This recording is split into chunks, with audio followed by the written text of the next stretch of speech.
Lancement ce matin du mécanisme de suivi et évaluation des différents projets de développement au Togo. Plusieurs acteurs en planification et de programmation de projets renforcent leur capacité depuis ce matin. Une initiative du gouvernement soutenue par la Banque mondiale. Enfin, l'industrie togolaise se veut plus compétitive. Ses principaux acteurs sont réunis depuis ce matin à Lomé. Nous évoquons le sujet dans cette édition.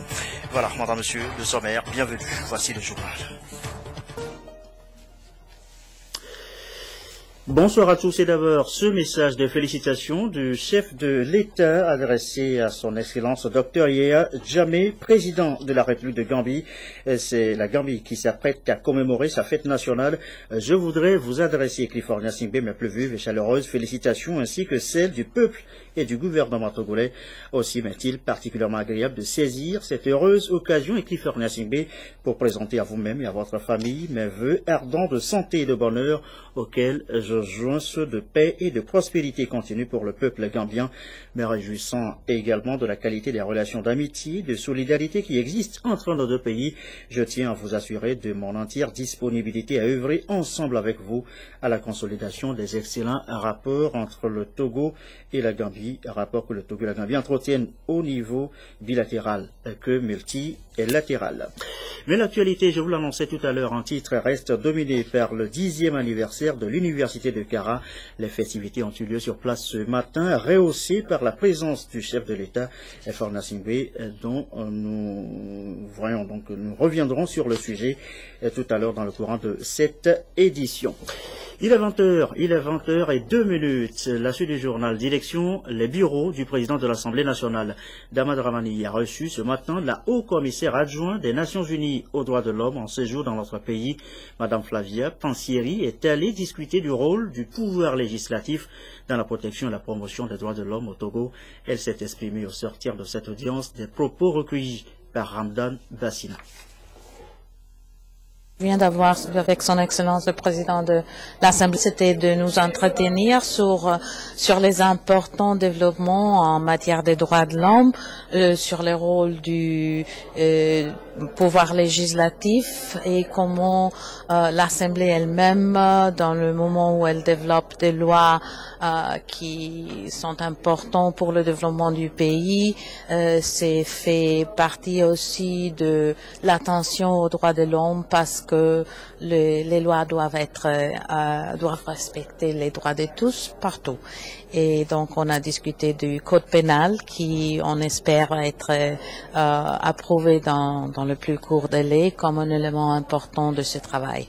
Il est important en effet de rester engagé dans la protection des droits humains, des droits des hommes, des femmes, de tout le monde, dans un pays qui est engagé dans des efforts de développement qui doivent viser à faire de façon que tout le monde puisse bénéficier des efforts du gouvernement. Autre sujet évoqué maintenant, le suivi et évaluation des différents projets de développement au Togo. Quel mécanisme efficace pour ce suivi et évaluation? Eh bien, au ministère de la Planification, du Développement et de l'Aménagement du Territoire, on travaille sur la question illustration avec cette rencontre des acteurs en planification et de programmation, rencontre qui a lieu depuis ce matin et soutenue par la Banque mondiale. Les précisions de Prudence Zinsou. Les acteurs de la planification et de la programmation à l'école de la maîtrise du processus de suivi-évaluation des projets de développement. Une approche importante dans la dynamique du renforcement des capacités des structures nationales pour l'atteinte des objectifs prioritaires fixés par le gouvernement. Le ministère de la Planification a alors initié ce projet depuis 2012 avec l'appui financier de la Banque mondiale pour y arriver.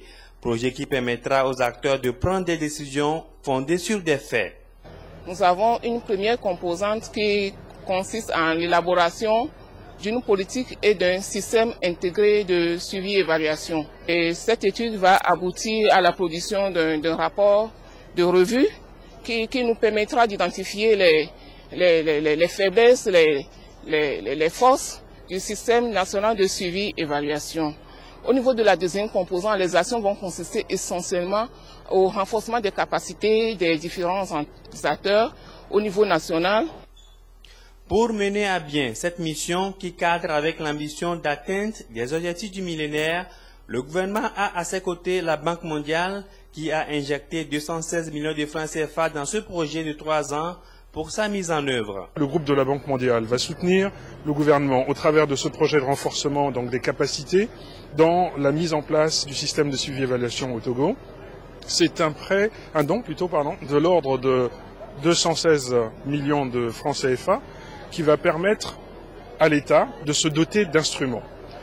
Un État, comme celui du Togo, a des objectifs précis que l'on peut décliner dans le cadre des objectifs du millénium et d'autres formes de résultats. La mise en place d'une politique nationale du système de suivi-évaluation prévue dans ce projet sera un instrument de budgétisation et de planification qui vise à améliorer la performance des dépenses publiques. La qualité du suivi-évaluation dépend de la disponibilité de données statistiques fiables et régulières. Pour y arriver, l'appareil statistique national au niveau central, sectoriel et régional doit être au point afin d'accompagner de façon efficiente et efficace le système de suivi-évaluation national. À cet effet, je voudrais inviter les différents partenaires à soutenir davantage le système statistique national afin qu'il soit en mesure d'assumer pleinement ses fonctions à tous les niveaux. La réalisation des objectifs assignés à ce projet sera faite avec l'appui du Bureau d'ingénierie et de management BIM-SA. Et en matière de développement, les industries ont leur rôle à jouer. Les industries togolaises se veulent aujourd'hui compétitives. Motif de ce forum qui a lieu depuis ce matin à Lomé, une rencontre sous l'égide du secrétaire d'État chargé de l'industrie. Fallon Rodrigo pour les précisions.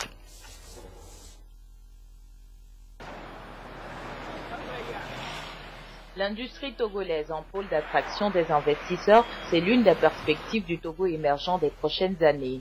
Pour ce faire, les acteurs du monde industriel sont en session et veulent, avec le concours des experts, positionner une industrie togolaise plus productive, plus compétitive, avec des transformations locales à l'échelle sous-régionale et mondiale. Lorsque vous achetez le bien d'un pays, c'est que vous créez de l'emploi pour ce pays producteur de ce bien-là.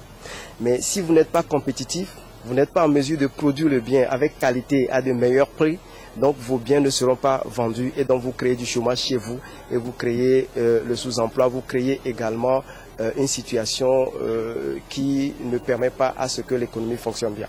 Donc l'orientation de ce forum serait de savoir quelle politique économique mener de sorte à mettre l'accent sur le secteur industriel pour que ce secteur puisse apporter ce qu'il faut pour assurer la croissance économique du pays, pour créer de l'emploi, pour assurer la compétitivité de nos entreprises.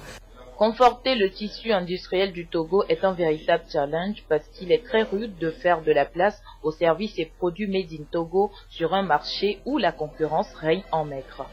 La contribution des industries sur ces territoires douaniers a augmenté de 50% en 5 ans et celle des entreprises en zone franche de 42%. Parmi ces vecteurs essentiels, des chiffres essentiels. Cependant, ce n'est pas aussi important quand nous considérons les échanges économiques internationaux. Notre objectif aujourd'hui, ce n'est pas seulement une évaluation en termes de chiffre d'affaires ou en termes d'exportation, mais c'est de développer l'industrie agroalimentaire, de faire une industrie par les Togolais et pour les Togolais. 82 entreprises opèrent dans l'industrie au Togo et emploient 18 500 travailleurs. Solutionner toutes les entraves à un qualitatif rendement de ce secteur permettra au Togo d'arrimer croissance et employabilité de la main-d'œuvre, l'actuel enjeu des économies mondiales. Et dans la foulée, nous posons clairement ce soir la question: les industries togolaises sont-elles compétitives? Et voici les éléments de réponse dans ce dossier de la rédaction, dossier signé Fallon Rodrigo.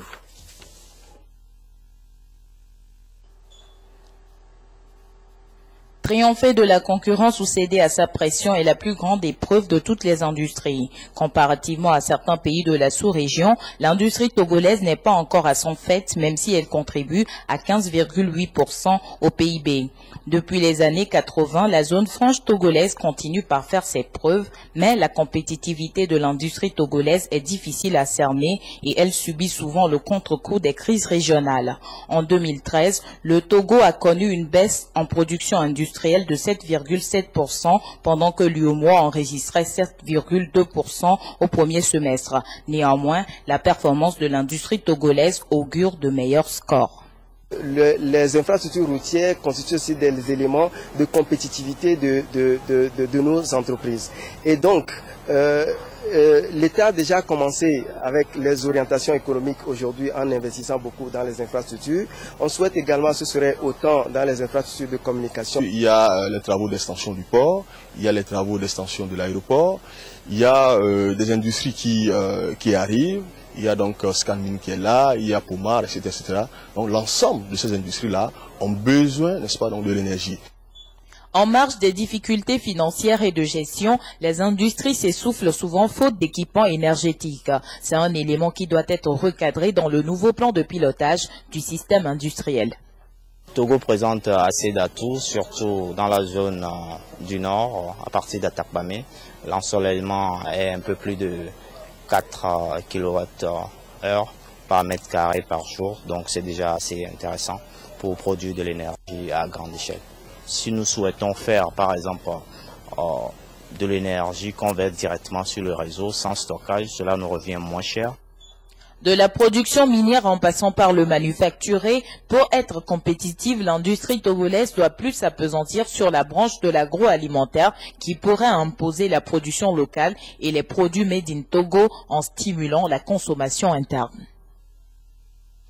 Autre acteur important également dans ce sujet, les PME et les PMI. Nous allons nous intéresser maintenant à la rédaction de